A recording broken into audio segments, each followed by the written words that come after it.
you got any old compound bows laying around that maybe your dad had from the 80s, from the early 90s, even the 70s, or just some that you picked up at a yard sale. My mom bought this particular bow at a yard sale for nothing. It was in real bad shape. It's an old Hoyt, back whenever they had like the reverse limbs or the recurve style limbs on them. I think it was like a Spectra.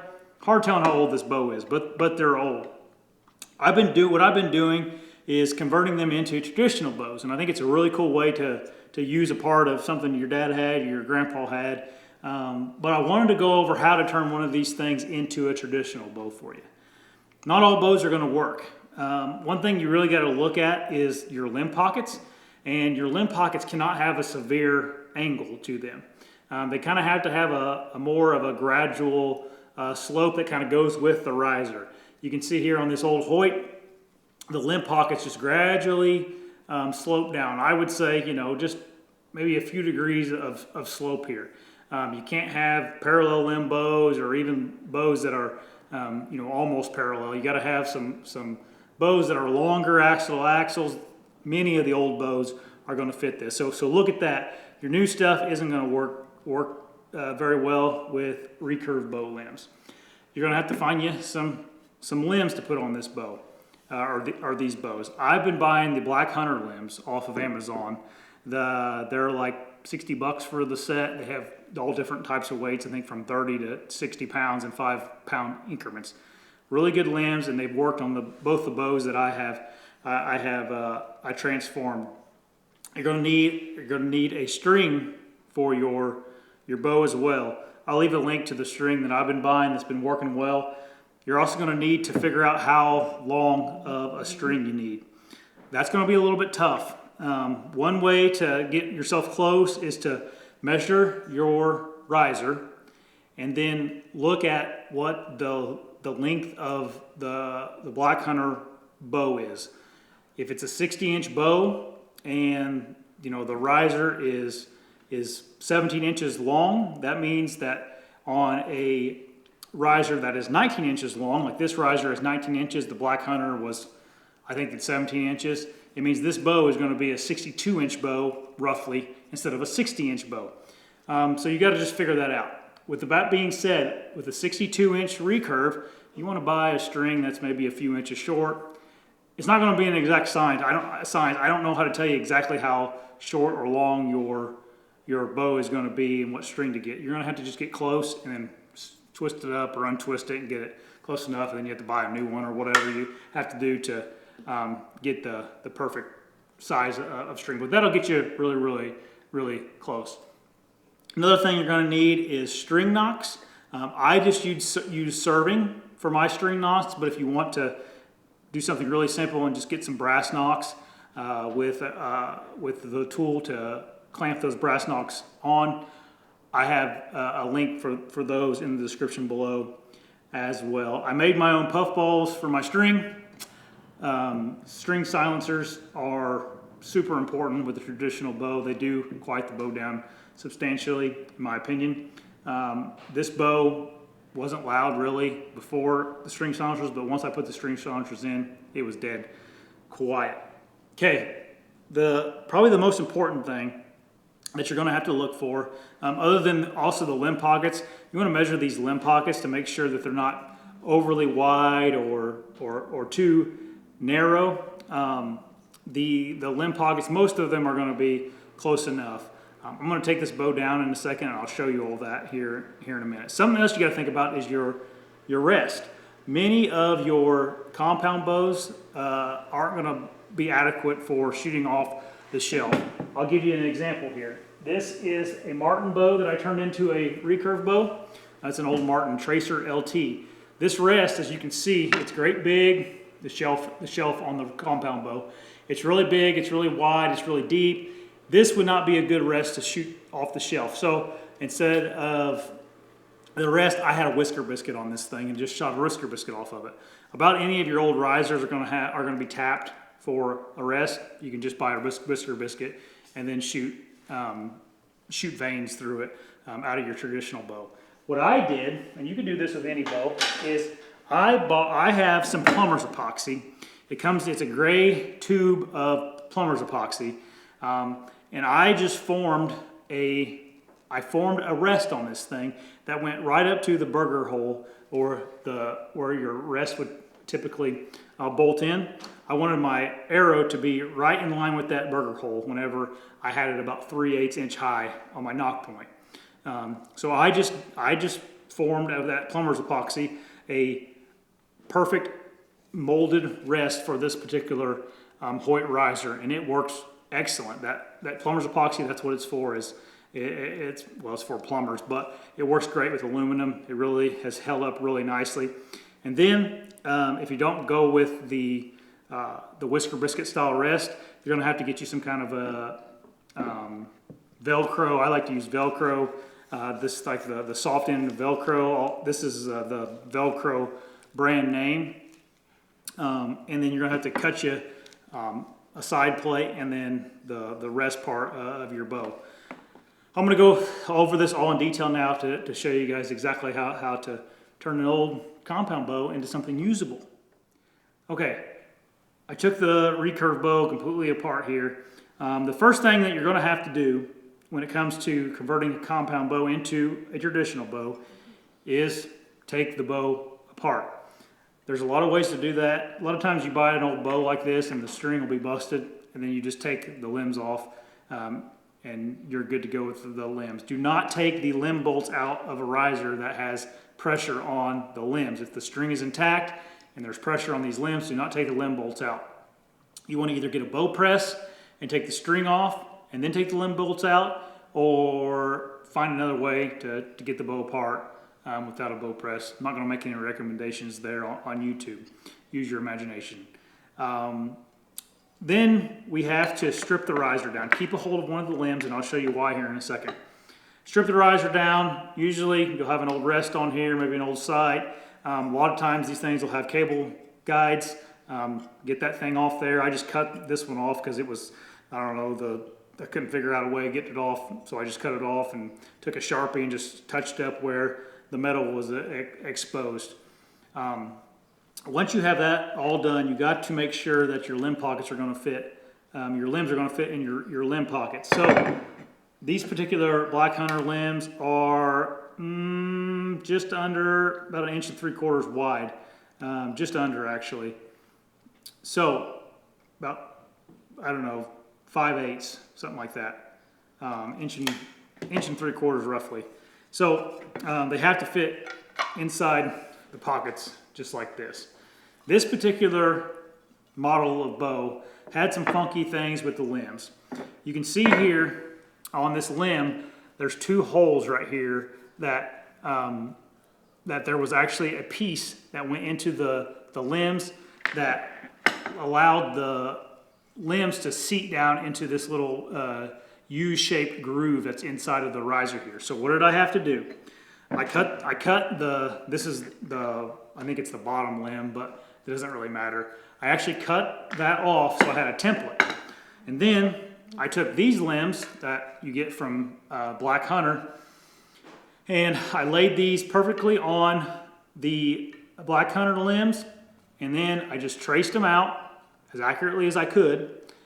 I went to my bandsaw and I cut out exactly what this looks like. Okay? This is the piece that was on this limb right here. So what did I have to do? Again, I took this template that I cut off of the old limbs, and I drilled out the portions of this little fitting that fit down into the limbs, and then I just drilled out maybe a 1/4 inch hole into the top of these limbs or the belly of these limbs, and then that piece fit in there perfect. And then I 5-minute epoxy those into there so they should never come out. Okay, there's some risk involved in making these things. You could mess them up and they won't work. But with traditional limbs, there is a working part of the limb and there's a non-working part. The non-working part is up here in this wedge. You can see how the wood's thicker right here, and it tapers down into the limb, to the working part of the limb. If you stay up in here on this part of the limb, on the non-working part, you can do a lot with this limb. For example, I cut out the hole to match. This was just like just a hole that went through these limbs. They were also too long to where whenever you put these limbs onto this riser, the holes wouldn't line up with the hole that's in the limb because it would hit the back of the riser. The limb would hit the riser and wouldn't allow you to seat them in. So I had to actually shorten the back of this limb. I had to cut out a notch instead of a hole, as you can see here. And then I had to epoxy this fitting that was on this limb right here into this limb. Now, this marten bow that I made, I didn't have to do any of that. It literally lined up perfectly with the hole. All I had to do was the limbs fit a little bit tight, so I just had to take some sandpaper and lightly sand the edges perfectly even until they fit down into the limb pocket. That's all I had to do in this one. This one took me like an hour to do. This one took me a couple days to get everything perfect and everything correct. Now, once that was all dried and good, they fit into the limb pocket perfectly, just like the old limbs did. So that's why I like to keep these templates, or to keep the old limb pockets to make a template, and then you just have to make sure that you're very accurate. And sometimes these barn builds, you can get inaccurate with them, but you want to do as good a job as you can to make sure that the limb pockets and the limbs match up perfectly. Okay, bolts. These were just the bolts from the riser before. I actually, they had this real big washer type thing, and I actually made it a little bit smaller. And that's pretty much all I did with the limbs. I shouldn't say that's all I did. It took me a while to do this. Something else I like to do is whatever limb I use for the top, I put T on. Whatever limb I use from the bottom, I put B on, just so I don't mix up the limbs. Probably not that big a deal, but in my mind, I think it helps. Okay, from there, I just took the old limb bolts and we make sure that everything was fitting like it should, which it did. Everything fit properly. So I'm gonna go ahead and put these right back on. You don't want to put a whole lot, a ton of pressure on these limbs. You know, you just want to get them snug. You don't want to over tighten them and break the limbs themselves. Something else I did, wherever I cut the limbs with the bandsaw, I just took some clear fingernail polish or whatever you have to seal off the wood that you exposed. It's probably a non-issue, but a good idea to, if you expose any wood that previously had been finished, to go ahead and make sure that gets taken care of and you don't get any moisture down in there. Okay, so now I repeated the process on the bottom limb. Very, very simple. If you have just a little bit of maybe some woodworking experience, is all you really need to do one of these projects. But again, it just depends on the bow. I'm not experienced enough with this to tell you exactly which bows work. That marten worked and this Hawke worked with a little bit of ingenuity and a little bit of tinkering, which is something I like to do. I like to tinker. Okay, so we got these limbs seated back in. Just snug them down. Don't have to be super tight. Riser. Okay. Pretty simple. Again, like I said, I took this plumber's epoxy. I'll just leave a link to what it looks like up here. This is plumber's epoxy. It hardens fast. It's very durable. And all I did was form a rest. With the rest, what you want is about where your hand is on the grip. You want that to be the high point of your rest. So you can see here, if I drew a line from here up, my high point of my rest would be right there. You don't want it to be flat. You want it to kind of make an angle up and then a sharp angle down. The reason for that is contact with the arrow. If this was flat, if this rest was completely flat, you would have a ton of contact with the riser. So you want to make like a little hill in your on your riser, so there's as little contact with this arrow as possible. Plumber's epoxy is gray, and after this dried, all I did was spray painted the thing black. I just took some masking tape, taped it around the rest, spray painted it black, it looks good enough for who it's for. Okay, so once that was all done, not rocket science really. Like I said earlier, I brought that rest up to the burger hole, which that's what this is right here, to where my arrow would run exactly through that hole whenever I have it on the string. That's just a good starting point for your rest. You don't have to do this. You can just buy a Whisker biscuit and mount it on there and run it that way. Something else you got to think about is your center shot. So what is center shot? Center shot is where this arrow is resting against the whatever this is called, the riser, in relation to the string. So if you put the arrow on the string and it was facing to the left, that bow would be considered not cut to center. If it's perfectly in line with the string and the riser and it's dead down the center like most compounds would be, that would be center cut. If it's pointing to the left, that would be past center. I like for a traditional bow to just have it center cut. So what you can do is just build up a little material behind this. I just took on this strike plate, which is what this Velcro is. It's called the strike plate, and this is the rest right here. Just took some toothpicks and kind of built up a little bit of a hump right there to move my arrow rest out a little bit. Just have to tinker with that. So get the best you can, get that rest to where whenever you put that arrow on your string, it is exactly in the middle of the riser and the string is all lined up perfectly. That is how I built the riser. This thing right here is an unbelievably comfortable riser. Okay, now let's put the string on it and show you how we finish up getting this thing all set up and make sure it's going to shoot decent for you. Okay, something else you're going to need that I forgot to mention before, again, I'll leave this all in the description, is you're going to need a bowstringer. It's going to be extremely helpful to have a bowstringer. To take your bow apart and put it back together. Right now, I'm going to pop this string on with the bowstringer. Okay. Okay. Some things to look at before you go and shoot this thing. Couple things. You can look at your tiller. You want to make sure that your tiller is pretty close. For me, I like an even tiller on my bows because I shoot 3 under. Tiller is going to be this distance between where your top limb and your riser meet to your string, 6 3/4. I can't tell you what it's going to be on your bow, but this one, both of them are perfectly 6 3/4. The next thing is going to be your brace height. This bow liked an 8-inch brace height. That's a good starting point for most bows. Could be less, could be more. What you're going to do, I would start at 8 and then I would adjust it from there. If your bow is feeling clunky or loud, adjust the brace height by 1/4 inch either way and see if it starts to get better. Another thing is you're going to make sure that your limbs are aligned perfectly. This bow, it kind of gave me some fits with my limb alignment. This limb, this top limb, wanted to be kicked to the left a little bit, so I had to kind of adjust it down here to make sure everything was aligned properly.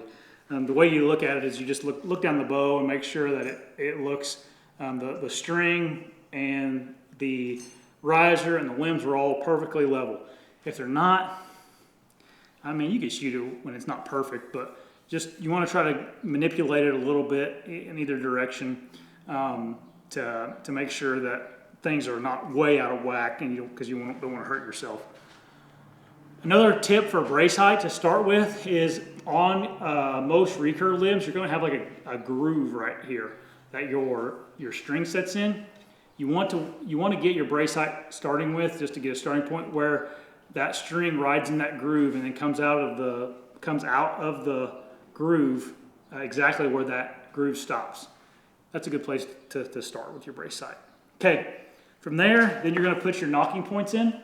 I started at 3/8 inch above center here.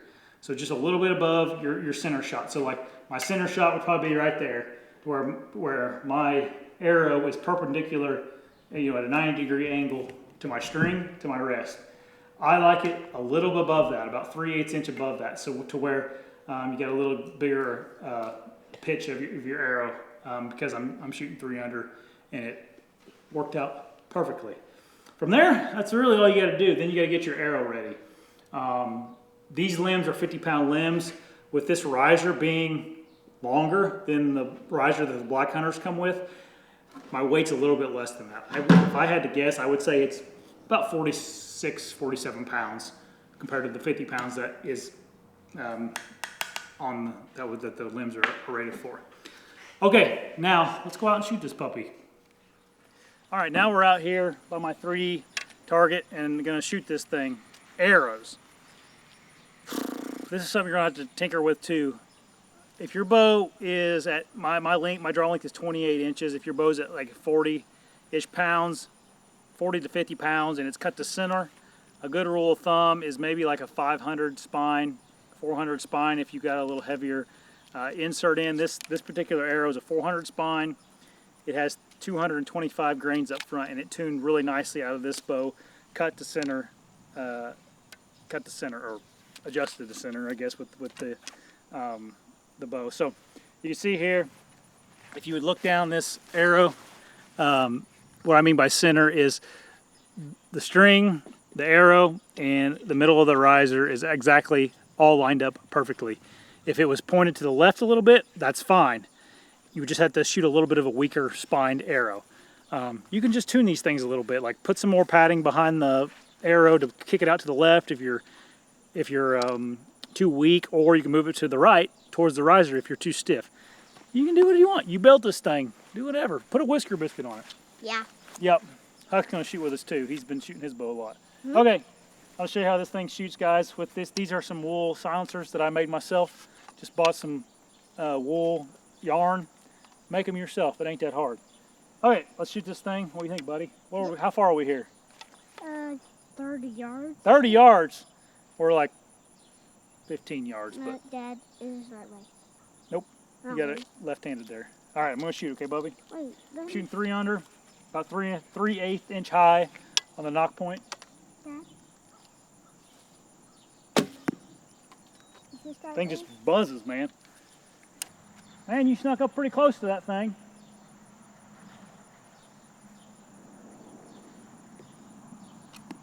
Right in the heart, dude. I can take it Yeah. away. And you can see how everything just lines up perfectly. My string is right in the middle of my limbs. Same with the bottom limb. Everything just works great, and that is because I used the old limbs as a template to make sure everything was perfect.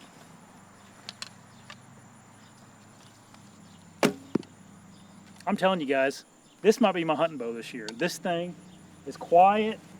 It just is fast, and it's cool, man. I like making old things new again. Me too. There you go. So that's how you do it, guys. I'll give you a little bit of a close-up of everything here. This is the rest there. You can see that plumber's epoxy that I spray painted black, and you can kind of see how the rest is formed in there, and the Velcro. So there you go, guys. It has a cool old tree bark camo. There's a video up here. And then you can hit the subscribe button over there. Yeah, but there's a video we made today too over here. All right. But we're not done with it, so don't click on it. I was just telling you.